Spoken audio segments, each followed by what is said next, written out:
Paul, mais là, avec tous les ennuis que j'ai, je vais pas encore en plus me coller un mec sur le dos.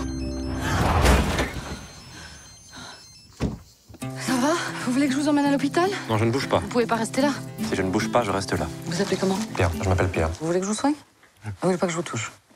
C'est pas très pratique. Quelqu'un qui n'a pas de masque social, quelqu'un qui du coup dit ce qu'il pense comme ça sans filtre, s'est installé une drôlerie du coup dans le film aussi. J'aimais beaucoup ce que ça racontait par rapport à ça et vraiment la particularité du personnage de Benjamin. Je trouve que ça instaurait vraiment une différence par rapport aux autres histoires d'amour de deux personnes qui se rencontrent et qui, avec les difficultés que ça a de pouvoir et d'arriver à s'aimer et en faire quelque chose. Mais là, vraiment, ce personnage était tellement particulier, je trouve qu'il amenait une dimension cinématographique vachement chouette. Et normalement, il y a une impossibilité à être ensemble, quoi. C'est quelqu'un pour qui le toucher est quelque chose de compliqué. Il la rencontre à un moment où c'est déjà difficile pour elle. Elle tente, envers et contre tout, de garder cette exploitation familiale. Elle est dans une situation économique difficile. C'est pas des moments où on peut vraiment être à l'écoute de l'autre. Au début, bon, elle l'aime bien, elle voit ça, il la fait rire et quelque chose.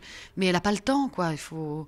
C'est quelqu'un qui demande une attention forte. Et j'aimais assez bien comment le glissement de l'histoire se produisait. Et ça c'est pour le coup pas commun, quoi. Il y avait quelque chose de pas commun. Qu'est-ce que vous avez fait de mes cours? Je les avais laissés sur la table. Je les ai mis dans le sac et j'ai rangé le sac dans le buffet. Comme ça, on ne voit pas les mauvaises notes. C'est quoi cette histoire?